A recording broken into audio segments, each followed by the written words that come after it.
지금 전 세계가 충격에 빠졌습니다.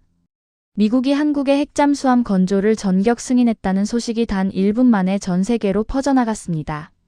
일본과 중국은 즉시 비상회의를 소집하고 유럽 언론은 왜 한국이냐며 혼란을 감추지 못하고 있는데요. 그런데 더 놀라운 사건이 이어집니다. 바로 승인 발표 직후 아시아 11개국을 동시에 덮친 초대형 대정전 사태가 발생한 것입니다. 항공 420편이 멈추고 도시 전체가 암흑으로 가라앉는 최악의 상황 속에서 한국만이 단 3시간 만에 70%를 복구하며 유일하게 기능을 되살립니다. 하지만 충격적인 사실은 이 두 사건이 결코 우연이 아니라는 점입니다. 과연 핵잠 승인과 초고속 복구를 가능하게 만든 한국의 진짜 힘은 무엇일까요? 지금 그 답이 밝혀집니다. 안녕하세요. 저는 리오 그랜트입니다. 미국 뉴욕에서 태어나 38년을 살아왔어요. 국제위기 분석가라는 직업을 가진 지 15년째입니다. 제 일은 간단해요. 세계 각국의 재난 대응 능력을 데이터로 평가하고 위기 발생 시 어떤 일이 벌어질지 예측하는 거죠.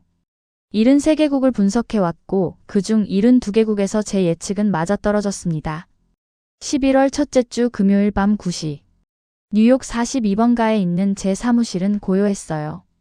창밖으로 도시의 불빛이 반짝이고 있었죠. 책상 위 모니터 세대가 모두 같은 결론을 보여주고 있었습니다. 아시아 12개국 전력망 취약도 분석. 3개월간 매달려온 프로젝트의 마지막 밤이었어요. 그중 한국은 4위였습니다. 수치는 명확했죠.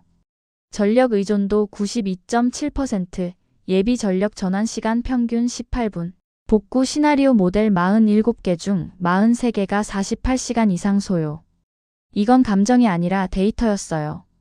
17개 연구자료와 9개 시뮬레이션을 거친 결과였습니다. 키보드를 두드리며 마지막 문단을 작성했어요.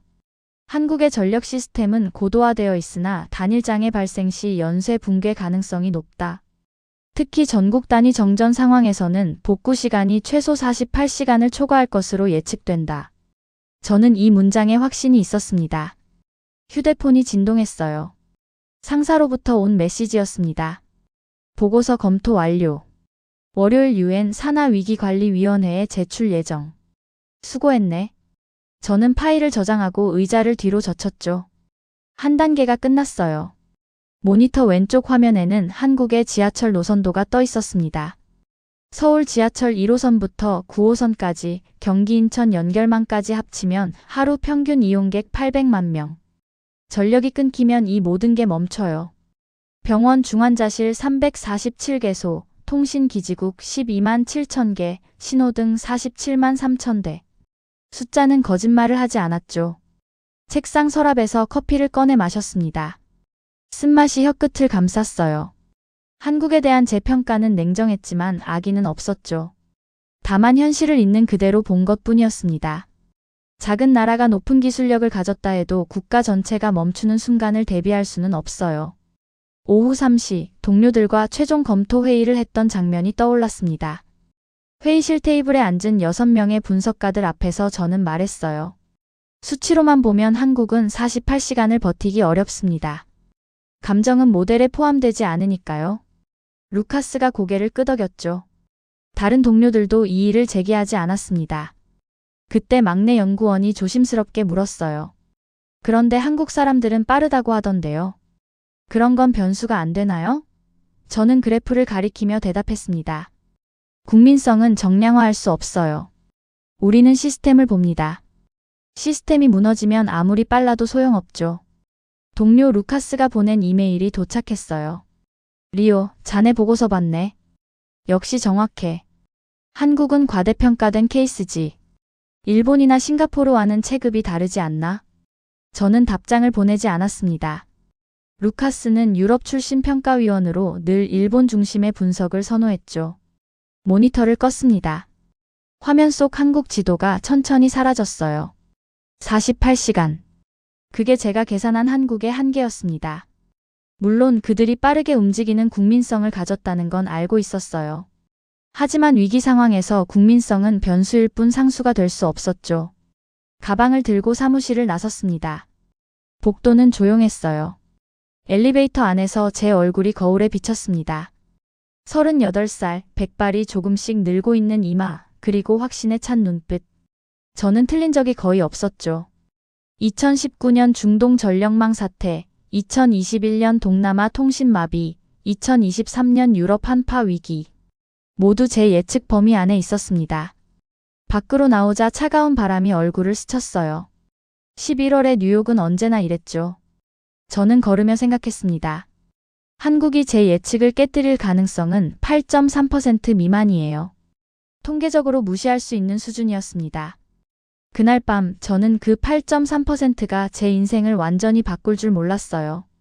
월요일 아침 6시 42분 휴대폰 알람이 울렸어요. 평소보다 1시간 일찍 설정해둔 것이었습니다. UN 위기관리위원회 제출 자료를 최종 점검해야 했죠. 침대에서 일어나 커튼을 열자 뉴욕의 새벽 하늘이 보였어요. 아직 어둠이 남아 있었습니다. 샤워를 마치고 커피를 내렸어요. 노트북을 켜자 이메일 37통이 대기 중이었습니다. 그중 하나가 눈에 띄었죠. 발신자는 도쿄 지부 연락관이었어요. 제목은 긴급 아시아 전력망 이상 징후였습니다.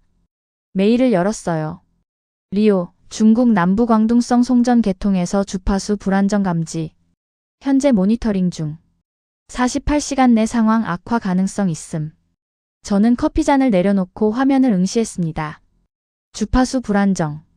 전력망에서 가장 위험한 신호 중 하나였죠. 오전 9시 사무실에 도착했어요. 동료들이 모두 모니터 앞에 모여 있었습니다. 루카스가 저를 보더니 말했어요. 리오, 자네도 메일 받았나? 중국발 전력망 문제야. 심상치 않아 보이는데. 저는 고개를 끄덕이며 자리에 앉았습니다. 오전 10시 23분 상황이 급변했어요. 중국 광둥성 송전소에서 주파수 붕괴가 시작됐습니다. 50Hz를 유지해야 할 전력망이 47.2Hz까지 떨어진 거예요. 연쇄 반응이 시작됐죠. 광둥성과 연결된 홍콩, 마카오, 그리고 해저 케이블로 연결된 대만까지 전력 공급이 끊겼습니다. 오전 11시 8분 두 번째 파장이 왔어요. 일본 규슈 전력이 비상경보를 발령했습니다. 중국발 주파수 교란이 동중국해 해저 케이블을 타고 넘어온 거였죠. 저는 실시간 지도를 보며 손가락으로 화면을 따라갔어요. 빨간 점들이 하나둘 늘어나고 있었습니다. 정오 12시 17분 한국이 포함됐어요. 서울 강남구 일대가 먼저 어두워졌습니다. 그 다음은 경기도, 인천, 충청도 순이었죠. 제 모니터 오른쪽 화면에 띄워둔 한국 전력망 지도가 검은색으로 물들어갔어요. 심장이 두근거렸습니다. 제 예측이 현실이 되고 있었죠. 오후 1시 상황실에 11개국 긴급 보고가 들어왔어요. 한국, 일본, 대만, 홍콩, 마카오, 베트남, 태국, 필리핀, 말레이시아, 싱가포르, 인도네시아. 모두 전력망이 마비됐습니다. 아시아 전역이 동시에 멈춘 거예요. 루카스가 중얼거렸죠. 이런 규모는 처음이야. 11개국 동시 정전이라니. 저는 한국 상황 보고서를 열었어요. 서울 지하철 1호선부터 9호선까지 전면 운행 중단. 인천국제공항 이착륙 금지. 고속도로 신호등 94,000개 정지. 병원 비상발전기 가동 시작. 통신기지국 예비 전력 전환 진행 중. 모든 게 제 보고서에 쓴 대로였습니다. 오후 2시 각국 피해 현황이 집계되기 시작했어요. 도쿄 지하철은 터널 안에 멈춰선 열차가 247대였습니다. 승객 18만 명이 갇혀 있었죠. 대만 타오위안 국제공항은 결항 420편을 기록했어요. 베트남 호찌민시 8개 구역 완전 암흑. 태국 방콕 병원 4곳 비상 발전기 고장. 필리핀 마닐라 통신망 마비. 말레이시아 쿠알라룸푸르 신호등 전면 정지. 싱가포르 창의공항 폐쇄. 인도네시아 자카르타 지하철 운행 중단. 저는 화면을 보며 중얼거렸습니다. 모델이 맞았군. 이번엔 어느 나라도 예외 없을 거야. 루카스가 제 옆으로 왔어요. 리오, 자네 예측이 정확했어. 한국도 48시간은 좋게 걸릴 거야. 저는 고개를 끄덕였습니다. 수치는 거짓말을 하지 않습니다. 한국도 예외는 아니죠. 루카스가 웃으며 어깨를 두드렸어요. 역시 자네야. 하지만 뭔가 이상했습니다. 오후 4시 12분 한국발 첫 번째 업데이트가 들어왔어요. 서울 지하철 일부 구간 수동 운행 시작. 1234호선 주요 역 간 셔틀 운행 개시. 저는 화면을 다시 봤습니다. 정전 6시간도 안 됐는데 지하철이 움직인다고요? 오후 4시 47분 두 번째 업데이트가 왔어요. 서울 주요 병원 70% 정상 진료 재개. 비상 매뉴얼 3단계 가동 중. 중환자실 전원 공급 안정화 완료. 저는 의자에서 몸을 앞으로 기울였습니다. 이건 모델과 맞지 않았어요.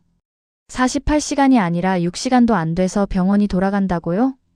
오후 5시 20분 세 번째 업데이트였습니다. 인천국제공항 활주로 2개 재개방. 긴급 이착륙 승인. 관제 시스템 예비 전원 전환 완료. 저는 키보드를 두드려 다른 국가 상황과 비교했어요. 일본은 아직도 나리타 공항 폐쇄 상태. 대만은 복구 시작조차 못했죠. 그런데 한국은? 오후 6시 상황실이 술렁이기 시작했어요. 한국전력 복구율 38%. 주요 간선도로 신호등 62% 재가동. 통신망 안정화 87%. 지하철 운행률 42%. 저는 숫자들을 보며 혼란스러웠습니다. 이건 불가능한 속도였어요. 루카스가 다시 왔습니다. 표정이 굳어 있었어요. 리오, 한국 데이터 확인했나? 뭔가 오류 아닐까? 6시간 만에 이 정도 복구는 말이 안 돼. 저는 대답하지 못했습니다. 저도 믿을 수 없었으니까요. 하지만 데이터는 계속 업데이트되고 있었죠. 오후 6시 32분 결정타가 왔어요. 한국 전력망 복구율 80% 돌파. 주요 도시 기능 정상화 단계 진입.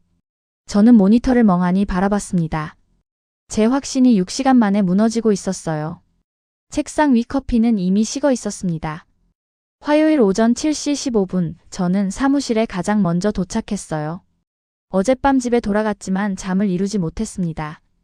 한국 데이터가 머릿속을 떠나지 않았죠. 컴퓨터를 켜자마자 한국 상황 업데이트를 확인했어요. 화면에 떠오른 숫자들이 믿기지 않았습니다. 정전 발생 후 12시간 경과. 한국 전력망 복구율 94%. 서울 지하철 전 노선 정상 운행 재개. 인천국제공항 이착륙 정상화. 병원 진료 시스템 100% 가동. 저는 화면을 5번이나 새로 고침했어요. 오류가 아니었습니다. 오전 8시 루카스가 사무실로 들어왔어요. 리오, 자네 한국 데이터 봤나? 6시간 만에 70% 복구라고? 이건 통계 오류야. 그럴 리 없어. 그의 목소리에는 당황스러움이 묻어 있었습니다. 저는 대답하지 않고 다른 국가들의 상황을 화면에 띄웠죠. 일본 도쿄. 정전 발생 후 12시간 경과. 복구율 17%. 지하철 운행 재개까지 18시간 추가 소요 예상. 나리타 공항 여전히 폐쇄 중. 이유는 비상 매뉴얼 전달 지연. 한자로 작성된 500페이지짜리 지침서를 현장 직원들이 제대로 이해하지 못한 거예요. 대만 타이베이. 복구율 12%. 베트남 호찌민. 복구율 8%. 태국 방콕. 복구율 14%. 저는 한국 화면과 나란히 놓고 비교했습니다. 같은 시간, 같은 위기, 완전히 다른 결과. 오전 9시 30분 긴급 화상회의가 소집됐어요. UN 위기관리위원회 의장이 말했습니다. 한국의 복구 속도가 모든 예측을 벗어났습니다. 분석팀은 원인을 파악해 주시기 바랍니다. 저는 마이크를 켰어요. 72시간 내로 보고서를 제출하겠습니다. 회의가 끝나자마자 저는 한국 현장 연락관에게 전화를 걸었습니다. 정확히 무슨 일이 있었던 겁니까? 연락관의 대답은 간단했어요. 비상 매뉴얼이 작동했습니다. 정전 6분 만에 1단계 발령, 15분 만에 2단계, 30분 만에 3단계 자동 전환됐어요. 저는 메모를 적으며 물었습니다. 자동 전환? 한국은 10년 전부터 전국 단위 비상 대응 시스템을 구축했습니다. 모든 공공기관, 병원, 교통시설에 동일한 매뉴얼이 배포돼 있어요. 한글로 작성된 A4 용지 3장짜리 지침서죠. 누구나 10초 안에 읽고 이해할 수 있습니다. 10초. 그 단어가 귓가에 맴돌았어요. 오전 11시 저는 한국 비상 매뉴얼 원본을 요청했습니다. 30분 후 PDF 파일이 도착했어요. A4 용지 3장 분량. 제목은 전국 단위 정전 시 행동 지침이었습니다. 한글로 작성돼 있었죠. 저는 번역 프로그램을 돌렸어요. 1단계 정전 확인 후 6분 이내 비상 전원 자동 전환, 필수 시스템 우선 가동. 2단계 15분 이내 수동 운영 체계로 전환, 현장 책임자 비상 본부 구성. 3단계 30분 이내 주요 거점 복구 시작, 시민 안내 방송 개시. 각 단계마다 구체적인 행동 지침이 적혀 있었습니다. 지하철 기관사는 수동 운전 모드 전환 방법. 병원 간호사는 아날로그 차트 작성 절차. 공무원은 비상통신망 가동 순서. 모든 게 명확했어요. 저는 일본 비상 매뉴얼을 함께 열었습니다. 500페이지. 한자와 가타카나가 섞여 있었어요. 읽는 데만 이 시간이 걸릴 것 같았습니다. 정오 12시, 저는 박세훈 박사에게 연락했어요. 박세훈 박사는 한국문자문의 체계 전문가였습니다. 화상통화가 연결됐어요. 리오, 오랜만이네요. 무슨 일로 연락하셨어요? 저는 질문을 던졌습니다. 박 박사님, 한글이 정말 10초 만에 의미를 파악할 수 있는 문자입니까? 박세훈 박사가 대답했어요. 정확히는 8초에서 12초 사이입니다. 한글은 음소 문자 체계예요. 자음 14개, 모음 10개 조합으로 모든 소리를 표현하죠. 배우는데 평균 3시간이면 충분합니다. 그리고 한국의 문해율은 99%예요. 전 국민이 같은 문자로 같은 속도로 정보를 읽습니다. 저는 펜을 들고 메모했습니다. 다른 나라는요? 일본은 히라가나, 가타카나, 한자 3가지를 섞었습니다. 복잡한 한자가 포함되면 이해 속도가 떨어지죠. 중국은 간체자 기준 3,500자를 알아야 신문을 읽을 수 있어요. 동남아시아는 문해율 자체가 80% 미만인 국가가 많습니다. 그제야 퍼즐이 맞춰지기 시작했어요. 오후 2시, 저는 한국 현장 영상을 요청했습니다. 서울 지하철 2호선 기관실 영상이 도착했어요. 정전 발생 12분 후 촬영된 것이었습니다. 기관사가 벽에 붙은 A사 용지를 보며 스위치를 조작하고 있었어요. 침착했습니다. 손은 정확하게 움직였죠. 지하철은 이미 수동 운전 모드로 움직이고 있었습니다. 서울 삼성병원 응급실 영상도 왔어요. 간호사 3명이 손전등을 켜고 환자 차트를 작성하고 있었습니다. 아날로그 방식이었어요. 전자 시스템이 멈췄지만 그들은 멈추지 않았죠. 벽에 붙은 비상지침서를 한번 보고는 바로 움직였습니다. 인천국제공항 관제탑 영상. 관제사들이 예비 전원으로 전환한 뒤 수기로 항공기 위치를 기록하고 있었어요. 혼란은 없었습니다. 오후 4시, 루카스가 제 책상으로 왔어요. 리오, 이건 뭔가 특수한 훈련 때문일 거야. 우연이야. 저는 고개를 저었습니다. 루카스, 이건 우연이 아닙니다. 이건 준비예요. 10년 전부터 준비한 시스템이 작동한 겁니다. 루카스가 비웃었어요. 문자 하나 때문에? 그건 과대평가야. 저는 화면을 돌려 그에게 보여줬습니다. 6시간 만에 80% 복구. 이게 과대평가입니까? 루카스는 아무 말도 하지 못하고 돌아갔어요. 저는 의자에 기대어 창밖을 바라봤습니다. 제 머릿속이 혼란스러웠죠. 15년간 쌓아온 이론이 흔들리고 있었어요. 문자가 국가 시스템의 속도를 결정한다고? 어떻게 이런 생각을 못했지? 수요일 오전 10시, 저는 인천국제공항에 도착했어요. 직접 확인해야 했습니다. 데이터만으로는 부족했죠. 한국이 어떻게 6시간 만에 80%를 복구했는지 그 비밀을 현장에서 찾아야 했어요. 공항 로비는 이미 정상 운영 중이었습니다. 48시간 전 대정전이 있었다는 게 믿기지 않았죠. 공항 관제센터 담당자 김민준 과장이 저를 맞이했어요. 리오 그랜트 분석가님, 무엇을 도와드릴까요? 저는 노트를 꺼냈습니다. 정전 당시 상황을 알고 싶습니다. 어떻게 6시간 만에 공항을 재가동했습니까? 김민준 과장이 벽에 붙은 A사 용지를 가리켰어요. 이게 전부입니다. 전국 공항 비상 매뉴얼 3-A. 정전 발생 시 행동 지침이죠. 저는 가까이 다가가 문서를 살펴봤습니다. 한글로 작성된 3페이지. 각 단계마다 번호가 매겨져 있었고 담당자별 역할이 명확했어요. 정전 6분 만에 1단계가 발령됐습니다. 저는 이 문서를 10초 만에 읽고 바로 행동에 들어갔어요. 예비 전원 전환, 관제탑 백업 시스템 가동, 활주로 비상등 점검. 15분 안에 모두 완료했죠. 저는 놀라움을 감추지 못했습니다. 훈련을 받으신 겁니까? 연 2회 비상훈련이 있습니다. 하지만 이 매뉴얼은 훈련 없이도 누구나 따라할 수 있게 설계됐어요. 한글로 쓰여 있으니까요. 읽고 이해하는데 10초면 충분합니다. 저는 메모를 적었어요. 10초. 다시 그 숫자였습니다. 오후 1시 서울 삼성병원으로 이동했어요. 응급실 책임자 이지연 간호사가 저를 안내했습니다. 정전 당시 중환자실에 환자 47명이 있었어요. 모두 생명유지장치에 연결된 상태였죠.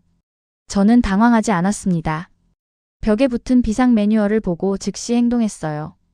이지연 간호사가 벽을 가리켰습니다. 역시 A사 용지 3장이 붙어 있었어요. 의료기관 비상 매뉴얼 2-B. 1단계 비상 발전기 자동 가동 확인.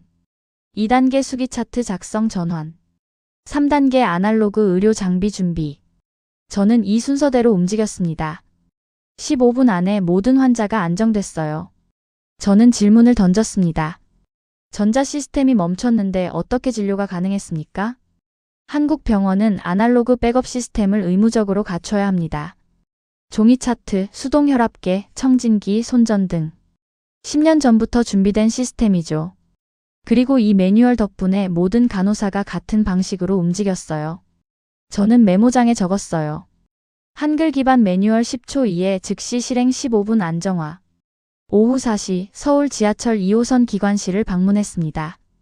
기관사 박철수 씨가 운전석에 앉아 있었어요. 정전 당시 을지로 입구역과 동대문역 사문화공원역 사이를 지나고 있었습니다. 갑자기 모든 전원이 끊겼죠. 하지만 저는 당황하지 않았어요. 박철수 씨가 앞 패널에 붙은 라미네이팅된 용지를 보여줬습니다. 지하철 기관사 비상 매뉴얼 1-C. 정전 발생 시 수동 운전 전환 절차입니다. 1단계 비상 브레이크 해제. 2단계 수동 운전 모드 전환. 3단계 승객 안내 방송. 저는 이 지침을 12초 만에 읽고 바로 실행했어요. 터널 안에서 멈추지 않고 다음 역까지 안전하게 이동했습니다. 저는 감탄했습니다. 전원이 끊긴 상태에서 어떻게 운행이 가능했습니까? 한국 지하철은 배터리 백업 시스템이 있어요. 약 40분간 수동 운전이 가능하죠. 그리고 모든 기관사가 연 4회 수동 운전 훈련을 받습니다. 이 매뉴얼은 한글로 쓰여 있어서 긴급 상황에서도 빠르게 읽고 이해할 수 있어요. 저는 의자에 앉아 생각에 잠겼어요. 공항, 병원, 지하철. 모두 같은 패턴이었습니다. 한글로 작성된 3페이지 매뉴얼. 10초 이해.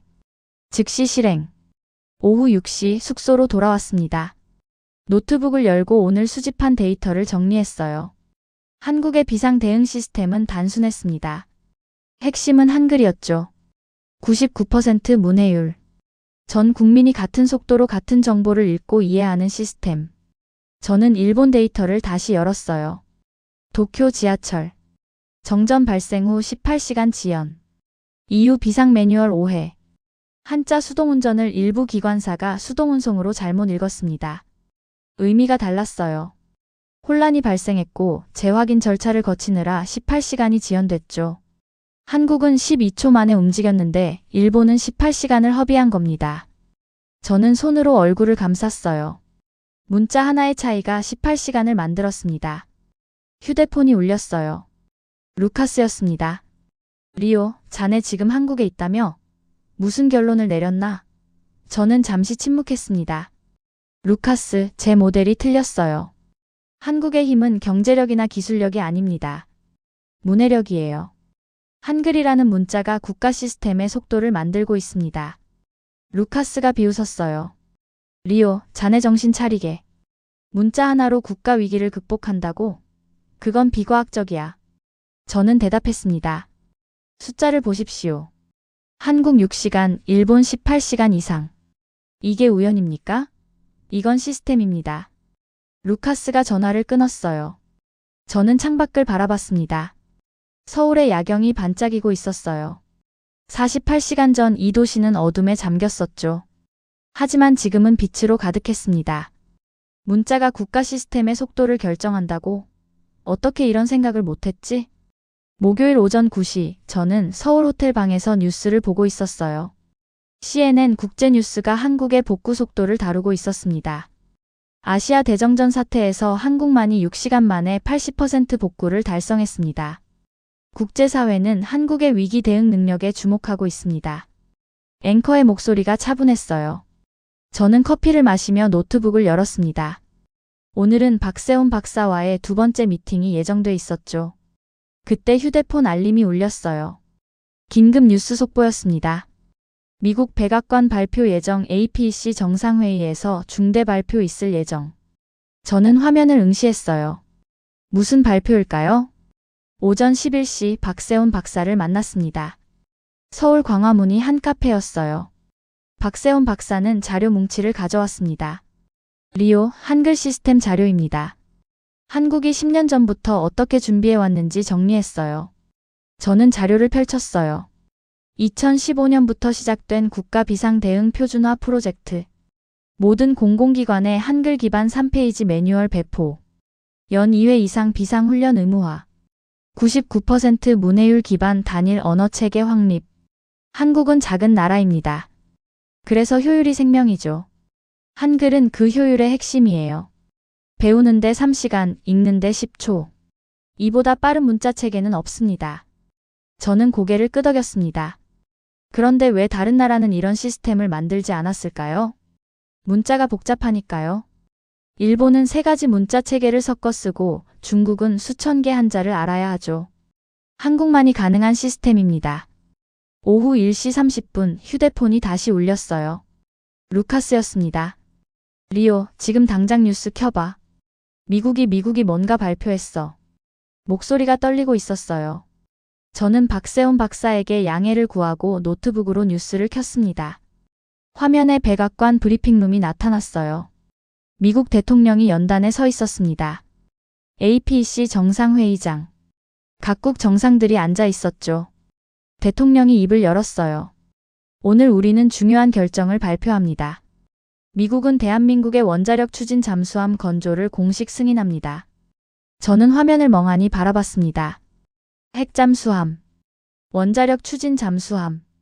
이건 전 세계 7개국만이 보유한 전략 무기였어요. 미국, 러시아, 중국, 영국, 프랑스, 인도, 그리고 이제 한국. 저는 숨이 막혔습니다.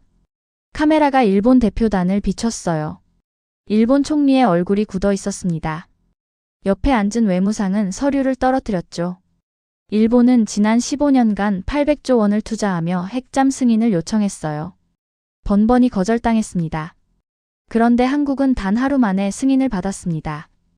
박세훈 박사가 중얼거렸어요. 이게 무슨 일이죠? 저는 대답하지 못했습니다. 머릿속이 복잡했어요. 오후 2시 국제뉴스가 폭발했습니다.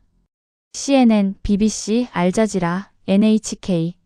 모든 언론이 미국의 결정을 다루고 있었어요. 한국 핵잠수함 건조 승인 획득 아시아 전략 판도 변화. 일본 15년 노력 무산 한국은 24시간 만에 성공. 저는 호텔로 돌아와 노트북을 열었습니다.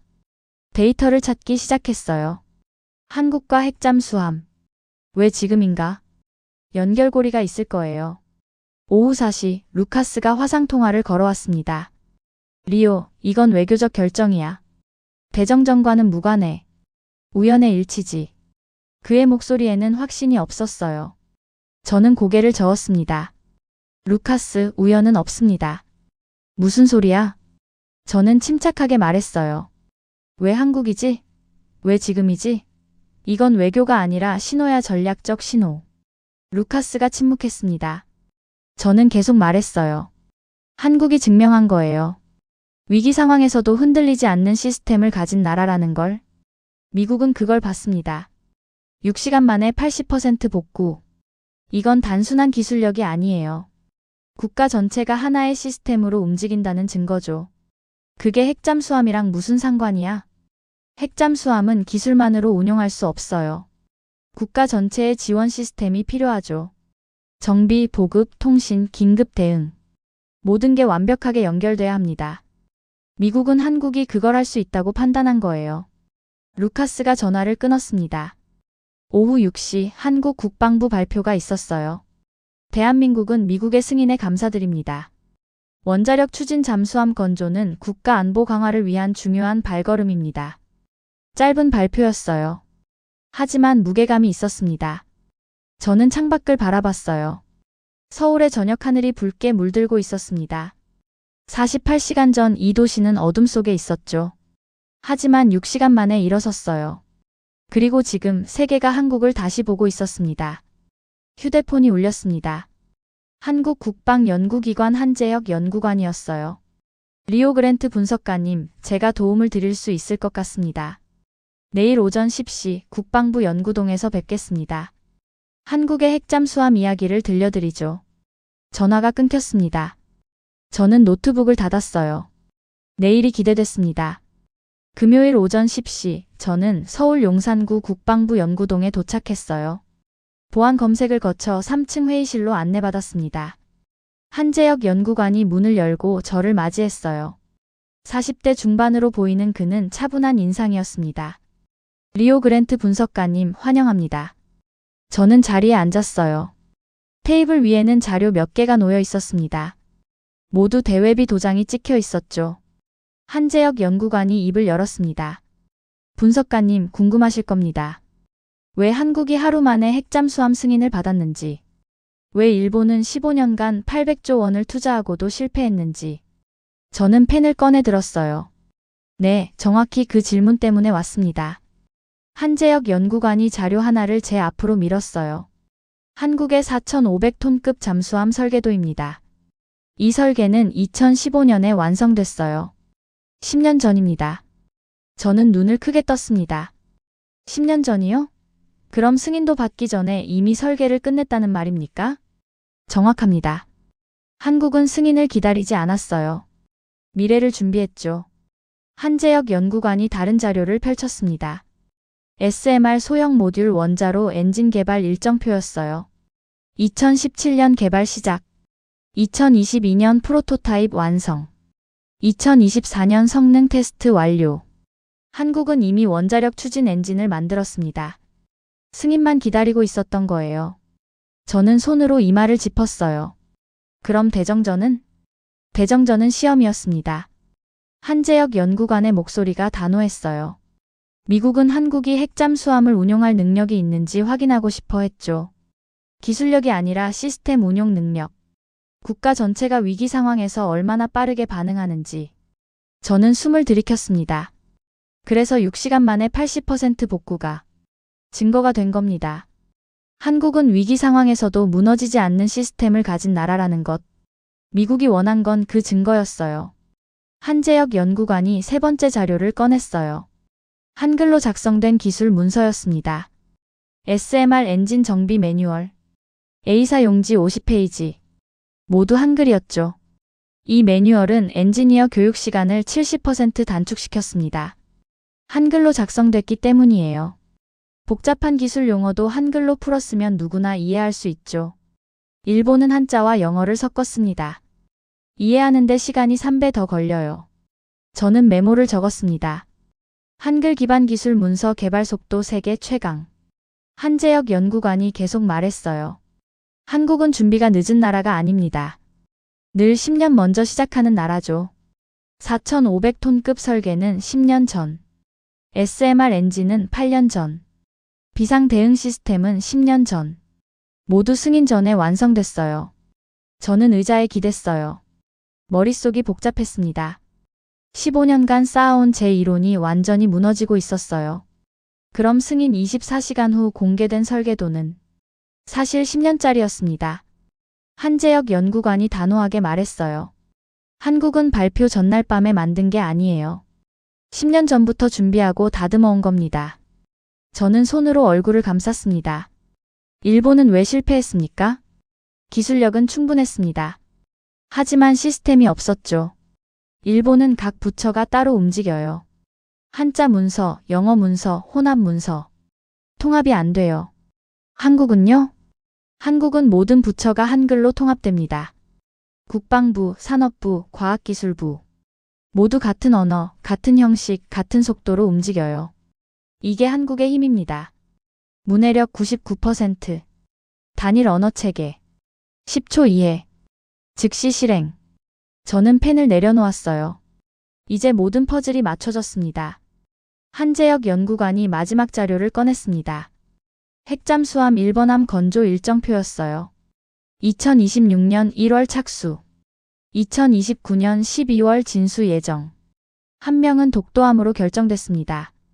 4,500톤급 SMR 엔진 탑재, 최대 자망시간 90일. 저는 자료를 바라봤어요. 2026년 1월. 2달도 남지 않았습니다. 이미 준비는 끝났습니까? 10년 전에 끝났습니다. 한재혁 연구관이 미소 지었어요. 오후 12시 저는 연구동을 나왔습니다. 햇살이 눈부셨어요. 저는 걸으며 생각했습니다. 한국은 작은 나라가 아니었어요. 준비된 나라였습니다. 10년 먼저 시작하는 나라. 한글이라는 무기로 속도를 만드는 나라. 휴대폰이 울렸어요. 루카스였습니다. 리오, 자네 뭘 알아낸 거야? 한국이 10년 전에 설계를 끝냈다는 소문이 돌고 있어. 이게 사실이야? 저는 잠시 침묵했습니다. 사실입니다. 한국은 승인을 기다린 게 아니에요. 준비를 끝내고 기다렸던 겁니다. 루카스가 소리쳤어요. 그럼 우리가 15년간 뭘 분석한 거야? 한국을 과소평가한 건가? 이건 말이 안 돼. 저는 차분하게 대답했습니다. 루카스, 우리가 틀렸어요. 한국은 기술 강국이 아니었습니다. 한국은 준비 강국이에요. 그리고 그 준비의 핵심은 한글입니다. 루카스가 폭언을 쏟아냈어요. 저는 전화를 끊었습니다. 저는 하늘을 올려다봤어요. 파란 하늘이 펼쳐져 있었습니다. 한국은 늘 10년 먼저 시작하는 나라. 그 문장이 귓가에 맴돌았습니다. 토요일 오전 9시 저는 뉴욕 JFK 공항에 도착했어요. 서울에서 14시간 비행 끝이었습니다. 피곤했지만 머릿속은 명확했어요. 제가 해야 할 일이 있었습니다. 기존 보고서를 폐기하고 새로운 보고서를 작성하는 것. 한국에 대한 모든 평가를 다시 쓰는 것. 택시를 타고 맨해튼 사무실로 향했습니다. 창밖으로 뉴욕의 풍경이 지나갔어요. 일주일 전까지만 해도 한국을 48시간 복구 불가 국가로 평가했었죠. 그런데 지금은 완전히 달랐습니다. 한국은 6시간 만에 80%를 복구했고 10년 전부터 핵잠수함을 준비해온 나라였어요. 오전 11시 사무실에 도착했습니다. 주말이라 사무실은 조용했어요. 저는 책상에 앉아 노트북을 켰습니다. 아시아 전력망 리스크 평가서 최종본. 한국을 취약국 4위로 분류한 그 보고서. 저는 마우스를 움직여 삭제 버튼을 눌렀습니다. 새 파일을 만들었어요. 제목은 한국 위기 대응 능력 재평가 문해력 속도 준비성 중심 분석. 키보드를 두드리기 시작했습니다. 기존 분석은 한국의 본질을 놓쳤다. 한국의 힘은 경제 규모나 군사력이 아니다. 한국의 힘은 문해력 99%, 한글 기반 단일 언어 체계, 그리고 10년 앞서 준비하는 시스템에 있다. 저는 3시간 동안 쉬지 않고 타이핑했어요. 한국의 비상 매뉴얼 체계. A사 용지 3장, 10초 이에 즉시 실행. 일본의 한자 매뉴얼과 비교. 18시간 지연 사례. 한글 기반 기술 문서가 개발 속도를 70% 단축시킨 사실. 4,500톤급 설계가 10년 전 완성된 배경. 모든 데이터를 정리했습니다. 오후 2시 보고서 초안이 완성됐어요. 72페이지. 15년간 쌓아온 제 이론을 부정하는 내용이었습니다. 하지만 이게 진실이었어요. 숫자는 거짓말을 하지 않았죠. 휴대폰이 울렸습니다. 상사였어요. 리오, 무슨 결론을 내렸나? 저는 잠시 망설였습니다. 기존 보고서를 폐기했습니다. 한국은 취약국이 아니에요. 한국은 세계에서 가장 빠르게 위기에 대응하는 국가입니다. 그 비밀은 한글이에요. 상사가 한숨을 쉬었어요. 루카스가 자네를 비판하고 있네. 저는 웃었습니다. 저는 데이터를 따릅니다. 한국 6시간, 일본 18시간 이상. 이게 현실이에요. 보고서를 보내게. 월요일 오전 10시 UN 산하위기관리위원회 회의실이었습니다. 23개국 대표와 분석가 47명이 모였어요. 저는 연단에 섰습니다. 프로젝터에 제 보고서 제목이 떠올랐죠. 루카스가 뒤쪽에 앉아 팔짱을 끼고 있었어요. 저는 발표를 시작했습니다. 일주일 전 저는 한국을 아시아 취약국 4위로 평가했습니다. 하지만 현실은 달랐어요. 한국은 6시간 만에 80%를 복구했습니다. 화면이 바뀌었어요. 한글로 작성된 비상 매뉴얼 사진이 나타났습니다. 이게 답이었습니다. A사 용지 3장. 한글로 작성된 비상행동 지침. 공항 직원은 10초 만에 읽고 이해했어요. 병원 간호사는 12초 만에 행동에 들어갔습니다. 회의실이 조용했어요. 저는 계속 말했습니다. 일본은 500페이지 한자 매뉴얼 때문에 18시간이 지연됐습니다. 수동운전과 수동운송을 혼동한 겁니다. 한국은 한글 덕분에 그런 혼란이 없었어요. 루카스가 손을 들었어요. 리오, 그건 문자의 문제가 아니라 훈련의 문제 아닌가? 저는 고개를 저었습니다. 훈련도 중요합니다. 하지만 문자가 근본이에요. 복잡한 문자는 아무리 훈련해도 긴급 상황에서 혼란을 일으킵니다. 한글은 구조적으로 단순해요. 자음 14개, 모음 10개. 배우는데 3시간이면 충분하죠. 화면이 다시 바뀌었어요. 한국 핵잠수함 설계도가 나타났습니다. 한국은 10년 전에 이미 4,500톤급 설계를 완성했습니다. SMR 엔진도 8년 전부터 개발했어요. 일본은 15년간 800조 원을 투자했지만 실패했습니다. 한국은 하루 만에 승인받았죠. 회의실이 술렁였어요. 저는 마지막 슬라이드를 띄웠습니다. 한국은 기술 강국이 아니라 읽고 행동하는 속도로 세계를 지배하는 국가입니다. 문해력 99%. 한글 기반 통합 시스템. 10년 앞선 준비. 이게 한국의 진짜 무기예요. 우리는 이제 한국을 다시 평가해야 합니다. 박수가 터졌습니다. 루카스는 박수를 치지 않았어요. 그는 자리에서 일어나 회의실을 나갔죠. 회의가 끝난 후 여러 분석가들이 저에게 다가왔어요. 리오, 놀라운 분석이었습니다. 한국을 이런 식으로 본 적이 없었어요. 문해력이 국가 시스템 속도를 결정한다는 건 새로운 관점이네요. 저는 고개를 숙여 인사했습니다. 오후 5시 저는 사무실로 돌아왔어요. 책상에 앉아 창밖을 바라봤습니다. 뉴욕의 석양이 붉게 물들고 있었어요. 15년간 쌓아온 이론을 스스로 무너뜨린 기분이었습니다. 하지만 후회는 없었어요. 휴대폰이 울렸습니다. 박세훈 박사였어요. 리오, 발표 잘 봤습니다. 한국을 제대로 이해해 주셔서 감사합니다. 저는 웃었습니다. 저야말로 감사합니다. 박사님이 한글의 힘을 알려주셨죠. 한국은 작지만 빠릅니다. 그게 우리의 생존 방식이에요. 전화가 끊겼어요. 저는 노트북을 닫았습니다. 한국은 읽고 행동하는 속도로 세계를 지배하는 국가. 그 문장이 제 새로운 결론이었습니다. 2주 후 저는 다시 서울에 있었어요. 이번엔 분석가가 아니라 관찰자로 왔습니다. 아시아 대정전 이후 마지막 피해 국가들이 복구를 마쳤다는 소식이 들려왔어요. 베트남 28일, 태국 32일, 인도네시아 35일. 한국은 이미 2주 전에 모든 시스템을 정상화했습니다. 저는 남산타워 전망대에 서 있었어요. 12월 저녁 7시. 서울의 야경이 눈앞에 펼쳐졌습니다. 한강을 가로지르는 다리들의 불빛. 강남과 강북을 잇는 도로의 흐름. 63빌딩과 롯데타워가 하늘을 찌르고 있었죠. 3주 전 이 도시는 완전히 어두웠어요. 하지만 지금은 빛으로 가득했습니다. 휴대폰이 울렸어요. 박세훈 박사였습니다. 리오, 어디세요? 저는 웃으며 대답했어요. 지금 남산에 있습니다. 서울 야경을 보고 있어요. 그럼 명동에서 뵙죠. 전화가 끊겼습니다. 저는 다시 야경을 바라봤어요. 이 도시는 멈추지 않았습니다. 6시간의 정전 후에도 세계의 놀라움 속에서도 한국은 그저 앞으로 나아갔죠. 오후 8시 명동의 한 식당에서 박세훈 박사를 만났습니다. 리오, 한국이 어떻게 보이세요? 저는 잠시 생각했어요. 준비된 나라로 보입니다. 그리고 빠른 나라요. 멈추지 않는 나라. 박세훈 박사가 고개를 끄덕였어요. 한국은 항상 그랬습니다. 작은 나라라서 빨라야 했죠. 느리면 살아남을 수 없었어요.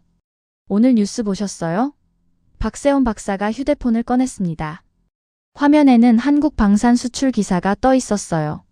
한국 비상대응 시스템 수출 문의 폭주. 동남아 5개국, 중동 3개국이 한국 시스템 도입 검토 중. 저는 놀라움을 감추지 못했습니다. 한글 기반 시스템을요? 네. 각국 언어로 번역하지만 구조는 한국 방식을 따르는 거예요. A사 용지 3장. 단계별 행동 지침. 한국이 증명했으니까요. 저는 웃었습니다. 한국의 소프트 파워네요. 오후 9시 식사를 마치고 한강으로 향했어요. 한강공원 반포지구. 저는 벤치에 앉아 강을 바라봤습니다. 유람선의 불빛이 물 위를 미끄러지고 있었어요. 멀리 여의도 63빌딩이 반짝이고 있었죠. 휴대폰으로 뉴스를 검색했습니다. 한국 핵잠수함 1번함 독도함 착수식 일정 확정 2026년 1월 15일. 기사를 읽으며 저는 고개를 끄덕였어요. 한 달도 남지 않았습니다. 10년 전 시작한 프로젝트가 마침내 현실이 되는 순간이었죠. 또 다른 기사가 눈에 띄었어요. 한국 문해력 교육 시스템 UNESCO 우수 사례 선정. 전 세계 개발도상국 교육 모델로 채택. 저는 화면을 확대해 기사를 읽었습니다. 한국의 99% 문해율과 한글 기반 교육 체계가 국제사회의 주목을 받고 있다. 저는 휴대폰을 내려놓고 하늘을 올려다봤어요. 별이 보이지 않았습니다. 서울의 불빛이 너무 밝아서였죠. 하지만 그 불빛이 아름다웠어요. 이 불빛은 3주 전 꺼졌다가 6시간 만에 다시 켜진 것이었습니다. 휴대폰이 다시 울렸어요. 한재혁 연구관이었습니다. 리오 분석가님, 내일 오전 10시 시간 되시나요? 국방부에서 특별 브리핑이 있습니다. 독도함 프로토타입 모형 공개 행사예요. 저는 즉시 대답했어요. 참석하겠습니다. 다음날 오전 10시 국방부 브리핑룸이었습니다. 대형 스크린에 독도함 3D 모형이 떠올랐어요. 4,500톤급, 전장 83m, SMR 원자로 탑재, 최대 자망시간 90일. 저는 화면을 응시했습니다. 10년 전 설계가 이제 현실이 되고 있었어요. 한재혁 연구관이 마이크 앞에 섰습니다. 독도함은 대한민국 최초의 원자력 추진 잠수함입니다. 2026년 1월 15일 착수, 2029년 12월 진수 예정입니다. 10년의 준비가 오늘의 시작을 만들었습니다. 박수가 터졌어요. 저도 함께 박수를 쳤습니다.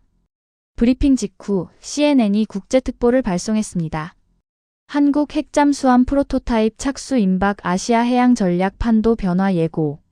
저는 휴대폰 화면으로 속보를 확인했어요. 세계가 한국을 주목하고 있었습니다. 브리핑이 끝난 후 한재혁 연구관이 저에게 다가왔어요. 리오 분석가님, 한국을 어떻게 보십니까?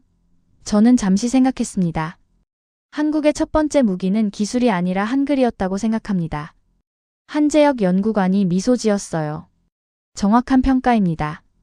한글이 속도를 만들고 속도가 미래를 만들었죠. 오후 6시 저는 인천국제공항으로 향했어요. 뉴욕행 비행기 출발까지 3시간 남았습니다. 공항 라운지에 앉아 노트북을 열었어요. 새 프로젝트를 시작할 시간이었습니다. 제목은 문해력 기반 국가 경쟁력 분석 한국 사례 연구. 키보드를 두드리기 시작했어요. 한국은 작은 나라다. 하지만 준비된 나라다. 문해력 99%, 한글 기반 통합 시스템, 10년 앞선 준비. 이것이 21세기 한국의 힘이다. 세계는 이제 한국을 다시 봐야 한다. 창밖으로 비행기들이 이륙하고 있었어요. 하늘은 맑았습니다. 저는 타이핑을 멈추고 서울 방향을 바라봤습니다. 저 도시는 지금도 빛나고 있을 거예요. 멈추지 않고 앞으로 나아가며 한글의 힘으로, 준비의 힘으로. 한국은 작지만 빠릅니다. 느리면 살아남을 수 없었으니까요. 그리고 이제 세계가 한국의 속도를 배우고 있었습니다.